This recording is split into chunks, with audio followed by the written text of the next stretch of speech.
Good morning, কেমন আছো তোমরা সবাই? আশা করছি অনেক ভালো আছো। আমিও অনেক ভালো আছি। আবার নতুন একটা ভিডিও নিয়ে তোমাদের সামনে চলে এসেছি। তো আজ হচ্ছে মঙ্গলবার আর এখন হচ্ছে 7টা বাজে। একটু তাড়াতাড়ি ঘুম থেকে উঠেছি আজকে, কারণটা না হয় একটু পরেই জানো। তো সকালবেলা ঘুম থেকে উঠে সবার আগে আমার কাজ হয় এই বিছানাটাকে সুন্দর করে পরিষ্কার করা। কারণ একটা ঘরের সৌন্দর্য কিন্তু তার বিছানার উপরই ডিপেন্ড করে। তো সকাল সকাল ঘুম থেকে উঠে আমি সবার আগে বিছানাটা তুলে মোছামুছি শুরু করে দিয়েছি, কারণ এত ধুলো ঘরে সেটা আমি হয়তো বলে বোঝাতে পারবো না, প্রচণ্ড। আর একটা কথা কি জানো তো, আজ আমার বিয়ে হয়েছে 2 বছরের বেশি হতে চললো। যখন আমার প্রথম বিয়ে হয় না, এই বাড়িটাকে যেন আমার একটা অন্যরকম একটা জায়গা মনে হতো, যেখানে হয়তো আমার মানিয়ে নিতে খুব সমস্যা হচ্ছে এরকম কিছু ঠিক না, মানে কেমন যেন একটা লাগতো। ধরো কোনো কাজ করতে গিয়ে বাড়ির কথা মনে পড়তো, যে আমি বাড়িতে এরকম কাজ করি, এরকমভাবে থাকি, এই ধরনের কথাবার্তাগুলো বেশি মনে পড়তো। কিন্তু এখন আমার এখানে বেশ ভালোই লাগে, এখন সব কাজ আমি মন দিয়ে করি। যেহেতু আমি এখানে কিন্তু থাকি না সেইভাবে, তোমরা ভিডিও দেখতে দেখতে নিশ্চয়ই সব কিছুই জানতে পারবে, সব কিছু আমি কেন থাকি না বাড়িতে, আমার বাপের বাড়িতে কী সমস্যা, আমি সবাইকে সব কিছুই জানাবো। যদি তোমাদের ভালোবাসা পাই হয়তো তোমরা সব কিছুই একদিন না একদিন সবই জানবে। তো এখন আমি কিন্তু এখানে থাকি না, তোমাদের দাদাভাই যখন আসে তখনই কিন্তু একমাত্র আমি আসি, তাছাড়া কিন্তু আমি এখানে থাকি না। অনেক কথা বলতে বলতে তোমাদের দাদাভাই কিন্তু চলে এসেছে। ও একটু সকাল সকাল গেছিলো ওর জেঠুর বাড়িতে, মানে ও যেখানে প্র্যাকটিস করতো সেখানে গিয়েছিল জেঠুর সাথে দেখা করতে। আর এরপরে ও কিন্তু আমাকে নিয়ে যাবে একটু বাজারে। আমাকে প্রত্যেকবার ছুটিতে আসলেই ও দুবার হোক একবার হোক ঠিক জেঠুর সাথে গিয়ে দেখা করেই আসে।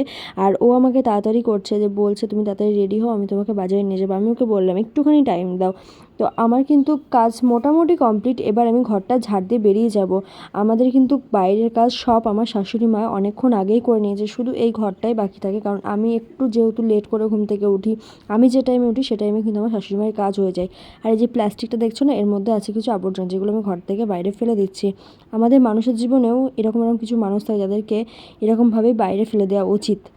এই দেখো এইদিকে কিন্তু ও রেডি হয়ে গেছে, আমি কিন্তু এখনও রেডি হইনি। আর ও তোমাদেরকে কি বলছে সেটা তোমরা শুনতে পাবো। তো আমি এবার রেডি হয়ে নেবো আর লেট না করে। আর আমাদেরকে কেমন লাগছে দেখো, ওকে কেমন লাগছে সেরকমটা বলো, কারণ আমি কিন্তু এখনও রেডি হইনি। তো এবার আমরা বাজারের উদ্দেশ্যে বেরোবো। বাজারে কি করতে যাচ্ছি সেটা কিন্তু তোমরা অবশ্যই দেখতে পাবে, কারণ আমার খুব ইচ্ছা হয়েছে ওর সাথে একটু সবজি বাজার করতে যাওয়ার। আমার খুব ভালো লাগে সবজি বাজার হোক মাছ বাজার হোক, আমার যেতে সত্যিই খুব ভালো লাগে। তা আমি এবার রেডি হচ্ছি, ও কিন্তু পুরো রেডি। ফাইনালি আমি আর একসাথে রেডি হয়ে বেরিয়ে পড়ছি। কেমন লাগছে আমাদেরকে বলো বাজারে যাওয়ার লুক।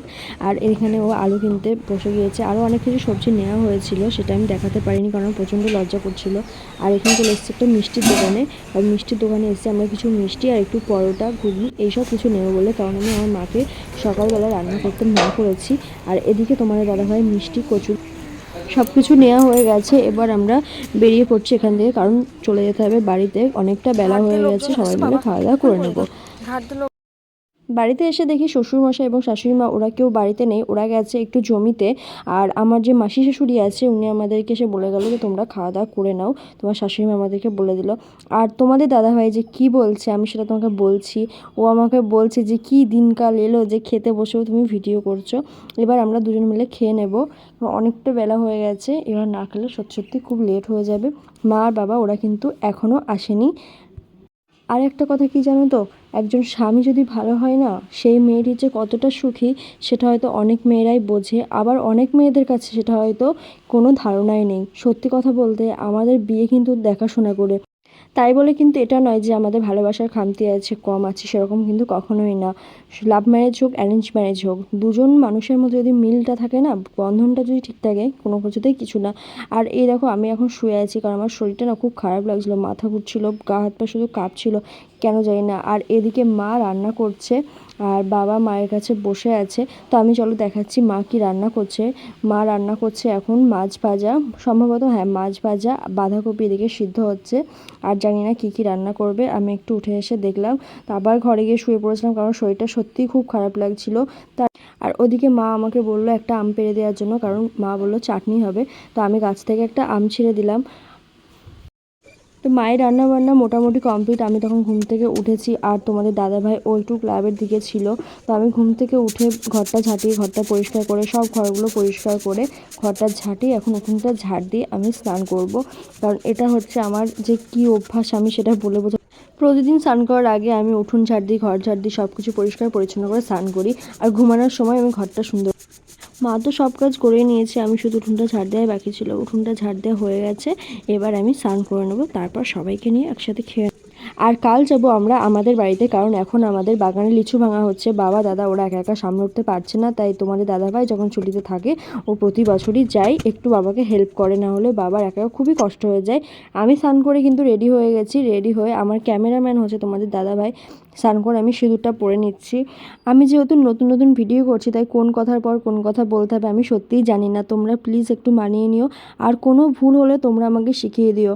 আমি কখনো তো ভাবতে পারিনি যে আমি নিজে নিজে ভিডিও করব, নিজে নিজে এডিট করব।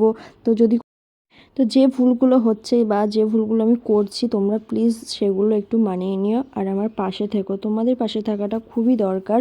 এদিকে দেখো সবাই কিন্তু ভাত নিয়ে রেডি। তোমাদের দাদাভাই কিন্তু স্নান করে চলে এসেছে, আর মা ভাত বাড়ছে, এরপর খাওয়া দাওয়া হবে। এরপরে বিকালে কিন্তু আমি এখন ব্যাগ গুছিয়ে নেবো, কারণ আমরা সকাল সকাল বেরিয়ে পড়বো এখান থেকে। আমার বাপের বাড়ি কিন্তু আমার শ্বশুর বাড়ি থেকে প্রায় 3-4 ঘন্টার দূরত্ব। তো আমরা সকাল সকাল বেরিয়ে পড়বো, তার জন্য এখন ব্যাগ গুছিয়ে সব কিছু গুছিয়ে গেছি রেখে দেবো। সকালবেলা ব্রাশ করে একটু কিছু খেয়ে বেরিয়ে যাব। তো এই ভিডিওটা এই পর্যন্তই, পরের কোনো ভিডিওতে আবার দেখা হচ্ছে। ভালো থেকো, সুস্থ থেকো, গুড নাইট।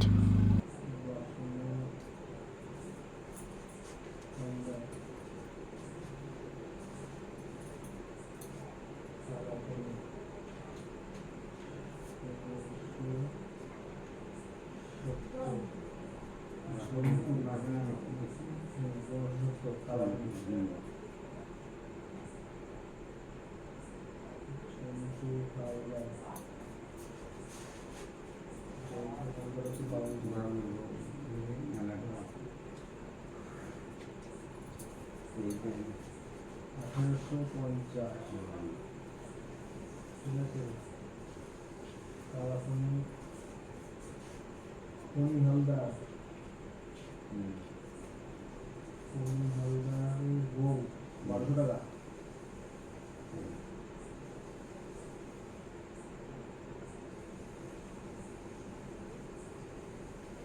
কোনি হালদারের বউ 1200 টাকা। ঠিক আছে, তারপরে আবার আছে কালাকুনির মা 2040।